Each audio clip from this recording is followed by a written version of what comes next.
Então, nós seguimos aqui, esse é o último tópico do nosso curso sobre a indústria cultural no século XXI, e uma das características que também precisamos compreender e ter muita consciência é do caráter total da publicidade nesse jogo da indústria cultural.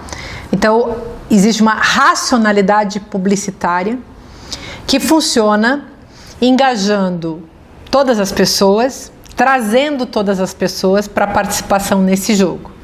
Evidentemente, não é um jogo democrático, pelo qual as pessoas são então convidadas a partir das suas singularidades, mas as pessoas são, na verdade, trazidas de tal maneira que uma certa individualidade sempre estabelecida a partir da coerência com o sistema, ou seja, um corpo, uma vestimenta, uma pele, um cabelo, uma estatura, enfim, dentro desse parâmetro do sempre igual, a pessoa transformada numa mercadoria, ela mesma seguindo um padrão estético, moral, político, econômico, essa pessoa estandartizada, estereotipada, ela será inserida dentro do contexto como se ela fosse assim, uma espécie de vítima da publicidade para reproduzir a própria publicidade. E vejam, então essa publicidade visa aniquilar a diferença. Ela visa essa homogeneidade sem a qual o sistema desmorona. Então, é preciso fazer com que as pessoas todas funcionem naquilo que o Adorno e o Horkheimer também chamavam de encantamento mágico. Então, todo mundo é manipulado. Se vocês lembrarem daquela historinha dos contos de Grimm, aqueles contos de fadas, tem a história do Hans Christian Andersen, se não me engano, que é a história do flautista de Hamelin. Então, o flautista que hipnotiza os ratos com a sua flauta. É uma espécie de pré-história simbólica da indústria cultural. Da indústria cultural, por exemplo, da música. Aí a gente pode falar tanto da música quanto disso que hoje em dia a Netflix, né? Então tem a indústria cultural da música, a indústria cultural do audiovisual. O que a gente vê em termos de música? Sempre a mesma música. O Adorno e o Horkheimer vão dizer, essa música que é sempre a mesma é como se uma fosse o trailer da outra. Os filmes também, se vocês forem para a indústria hollywoodiana de cinema, de vez em quando aparece alguma coisa diferente, mas essa coisa diferente, ela é, na verdade, o trailer de uma quantidade infinita de coisas que vão ser repetidas para sempre. Tem pessoas que têm um padrão, digamos, de gosto, porque isso também é uma questão sobre a qual a gente precisa falar. O gosto é uma coisa formada e as pessoas podem ficar com um gosto mais complexo do ponto de vista aí das estereotipificações das classes sociais. Eu acho, inclusive, que a gente pode hoje em dia falar de classe cultural. Então, nas classes culturais, as pessoas têm um gosto, vamos colocar assim, em conformidade com a sua classe. Ele pode ser mais, assim como tem gente que tem mais dinheiro, tem pessoas que têm um gosto mais preparado, um gosto mais elaborado, um gosto mais, que a gente pode dizer, mais sofisticado. Eles têm, do ponto de vista do gosto, então, um capital estético maior. E um gosto, né, que se liga a um capital estético mais complexo. E, então, pensem, tem aquilo que a gente falava, né, numa das aulas anteriores, tem indústria cultural para todo mundo. Tem para os ricos, tem para os pobres, mas tem também para aquelas classes culturais mais, mesmo que a pessoa não seja rica do ponto de vista de ter dinheiro, não seja rica do ponto de vista então financeiro, ela pode ser rica do ponto de vista do seu gosto cultural. Então ela vai procurar, sei lá, outro tipo de diversão e outro tipo de fruição estética. Talvez aquela pessoa que, mesmo não tendo dinheiro, vai numa galeria. A obra de arte é muito cara. Mas para ver uma vez, para ver de vez em quando, para ver, mesmo que você não tenha dinheiro para levar para casa, pode ser que isso aconteça. E você aí está inscrito numa outra classe cultural. Há muitas pessoas ligadas às artes que não têm dinheiro, mas têm gosto. Bom, isso também causa muitos conflitos, brincando um pouco com vocês. Mas o fato é que, assim como a gente fala de uma indústria cultural da música, a gente pode falar de uma indústria cultural do audiovisual e a gente pode também falar de uma indústria cultural da própria arte. Porque a arte, qual é a diferença da arte com os produtos da indústria cultural? A arte seria aquele tipo de objeto, aquele tipo de acontecimento, de performance que tenta escapar da produção em série. Mas será que as artes conseguem? Nem sempre. A arte é uma coisa maravilhosa, mas muitas vezes a própria arte sucumbe ao design de uma determinada época. Isso não quer dizer que a arte esteja, portanto, livre, por mais que ela tente escapar dessa indústria cultural. Mas um outro fenômeno contemporâneo desse século XXI trata também de todo um campo da indústria cultural que veio, invadiu as nossas vidas e não nos deixa em paz. E que talvez seja uma evolução, necessariamente é uma evolução, uma hiperespecialização dessa indústria cultural, mas com uma força que exacerba, sem dúvida, aquela velha indústria cultural. Quer dizer, o que eu quero dizer com isso? Eu quero dizer o seguinte: o Adorno e o Horkheimer, quando escreveram sobre isso nos anos 40, eles tinham como exemplo o rádio, o cinema. O cinema e o rádio ainda eram primitivos, a gente pode dizer, incipientes, quando comparados com o advento da televisão, que surge em 1950, e com o advento da internet, que vai se desenvolvendo e se exacerba e toma conta do mundo a partir dos anos 80 e radicalmente dos 90 e do começo desse século 20. Bom, hoje rádio é uma coisa que todo mundo faz, ou se faz cada vez mais. Vídeo é uma coisa que todo mundo faz, quer dizer, todas as pessoas hoje dominam os meios de produção da linguagem que antes eram monopólios. Não que os monopólios ainda tenham deixado de existir. Assim como existe, o Adorno e o Horkheimer falam disso também. Assim como existe o monopólio do petróleo, o monopólio da água, o monopólio da eletricidade, existe o monopólio da indústria da música, hoje menos, né? Mas a internet é um monopólio. Se vocês pensarem nas big techs, é um monopólio da captura de dados e da produção de conteúdo que engaja o mundo inteiro, engaja cada indivíduo nessa coisa então chamada rede social, que nada mais é do que uma indústria de linguagem. Então, as redes sociais, a internet e as redes sociais são meios de produção da linguagem. E no caso das redes sociais, meios de produção da própria sociedade. A internet como um todo é muita coisa, é uma second life, é uma nova vida, é uma nova sociedade que reproduz, evidentemente, saberes e experiências dessa sociedade analógica, mas é uma sociedade que simula, né, um segundo lugar, um plano meta da existência, né? Então, o metaverso, né? Bom, é o outro lado da história, um lado que está acima desse lado aqui, onde a gente está fazendo uma experiência analógica com a existência. Pois bem, mas as redes sociais, elas são também espaços, já que são espaços de produção, de socialização, de relações sociais, são também espaços de produção de subjetividade. Ora, o que a indústria cultural lá nos seus alvores desenvolveu? Produção de subjetividade. E hoje seguimos na produção de subjetividade através das redes sociais. Mas qual é a novidade? A novidade é que o dono do poder econômico, político e o dono dos meios de produção dessa subjetividade não produz a subjetividade ele mesmo. Ele joga isso na mão dos seus usuários. E os usuários compram o jogo e passam a trabalhar de graça para esses grandes empresários. Então, isso é interessantíssimo. Pensar que Numa rede social, você é produtor de conteúdo, você não é remunerado para isso, você produz conteúdo. Claro, as pessoas, as empresas, todo mundo vai perceber que isso existe e tentam aproveitar, capitalizar, monetizar em cima disso de um jeito profissional. Mas a grande maioria dos usuários não faz a menor ideia disso. A grande maioria simplesmente produz conteúdo.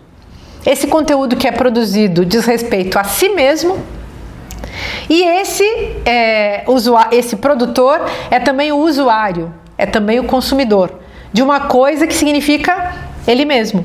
Você produz a si mesmo, vende você mesmo ali dentro daquela rede, daquele mercado das imagens, e você consome também, dando aos outros uma monetização. Cada vez que você dá um like, você produz, no mínimo, a potência da monetização. Às vezes ela é, de fato, efetiva, às vezes pessoas vão ganhar com isso, mas, ao fim e ao cabo, são gradações da efetividade, porque sempre há um ganho.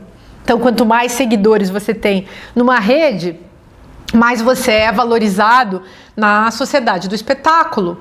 Vou colocar um parêntese sobre a sociedade do espetáculo. O que é essa sociedade do espetáculo? Vocês devem lembrar de um ativista dos anos 60, chamado Guy Debord, que publicou um livro chamado A Sociedade do Espetáculo, em 1967. Nesse livro ele falava que o que é a sociedade do espetáculo? Essa sociedade na qual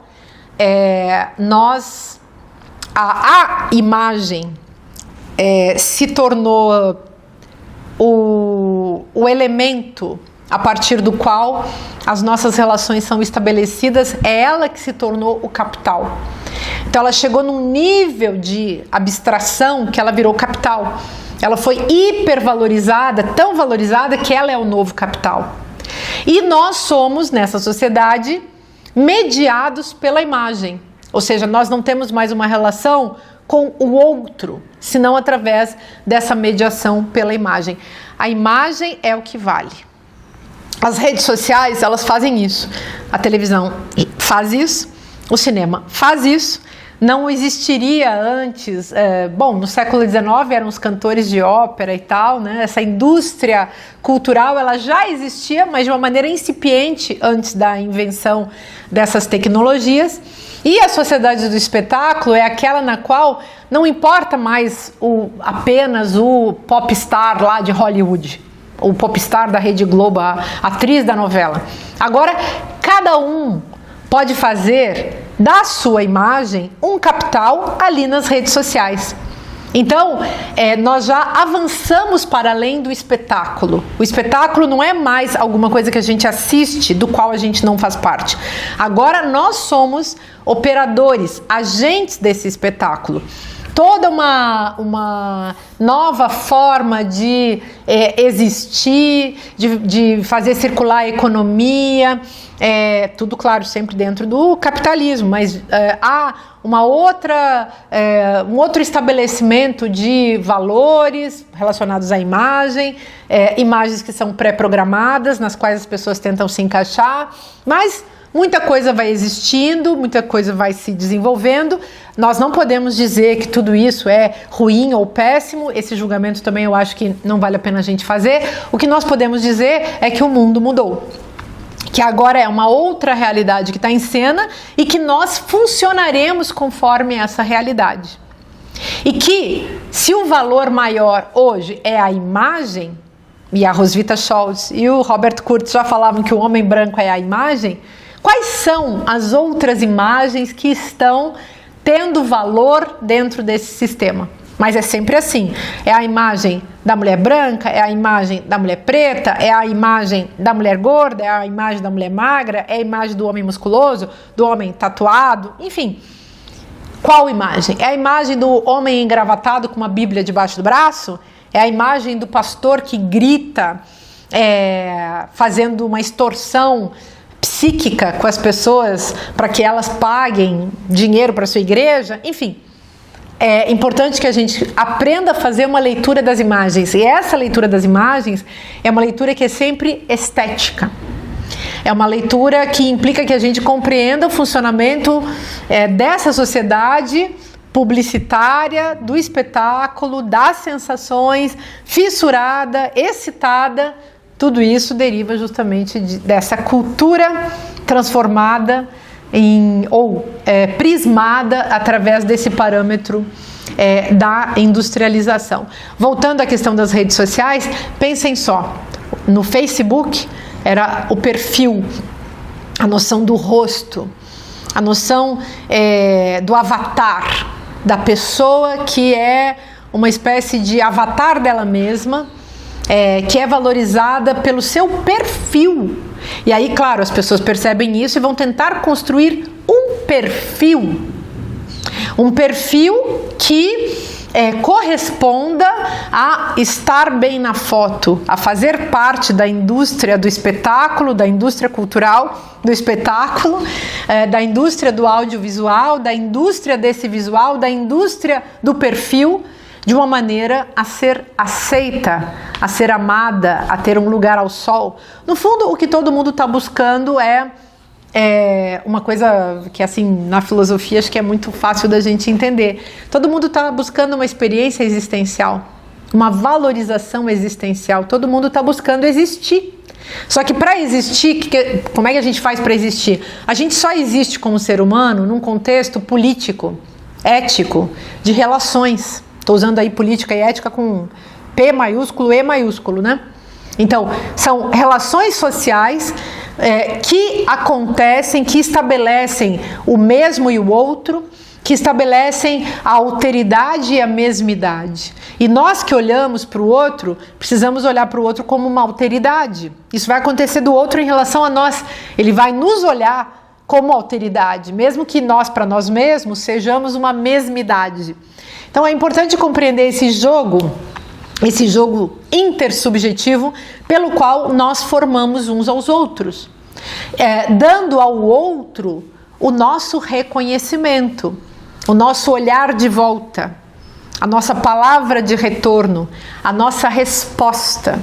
Nós somos seres responsivos, responsáveis, seres que entramos em conexão uns com os outros. E ao mesmo tempo, tendo em vista que esse outro é um desafio sempre, a alteridade é sempre um desafio.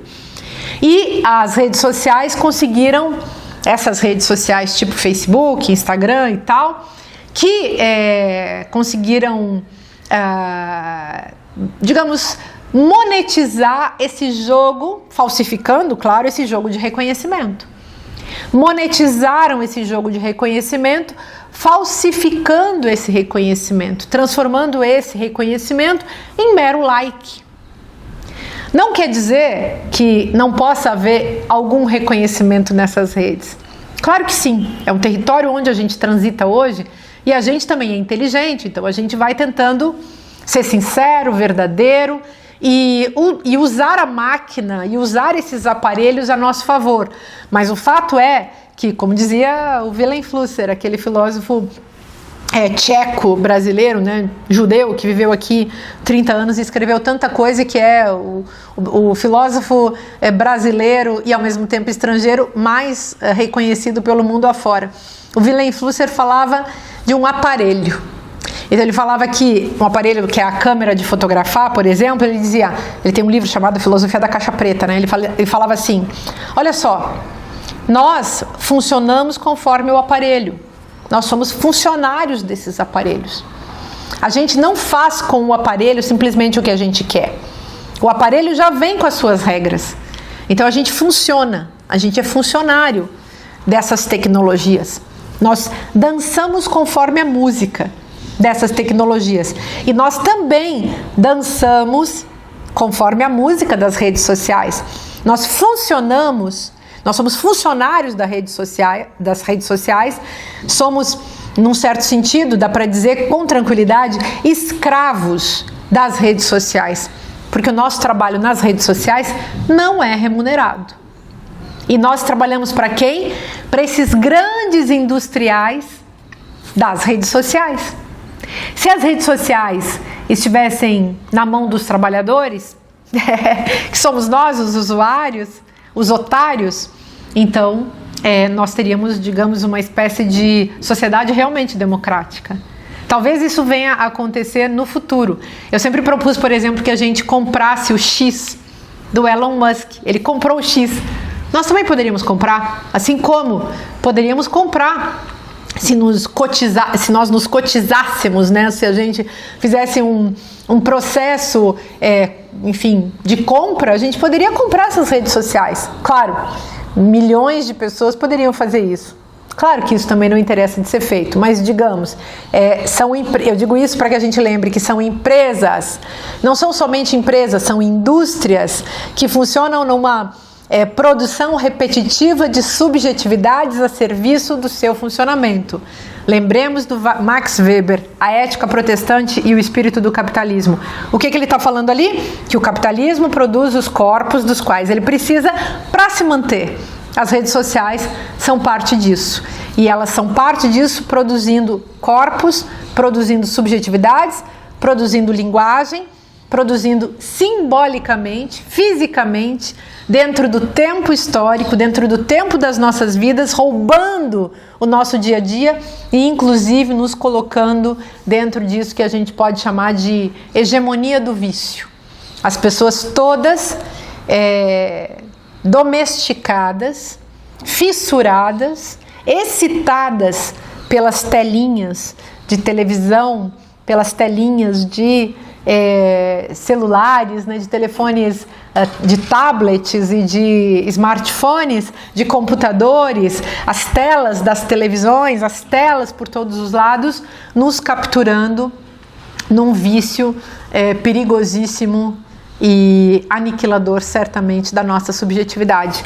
Feito isso, a publicidade pode chegar produzindo todo tipo de desejo, plantando para nós todo tipo de desejo, fazendo a gente funcionar como o capitalismo gosta, como gado.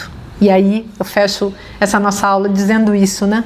Somos todos transformados, tratados em gado, como gado, pelo capitalismo. O capitalismo calcula sobre a cabeça de cada um de nós. O capitalismo sempre foi uma coisa mental. O capitalismo sempre foi um trabalho sobre o nosso espírito. E vencer o capitalismo hoje implica justamente liberar a subjetividade de tudo isso. Para que isso aconteça, nós precisamos voltar a ser donos de nós mesmos. E para isso a gente fez esse curso. Então espero que tenha sido útil para vocês e espero que aproveitem e espero que a gente possa continuar nessa reflexão. Muito obrigada.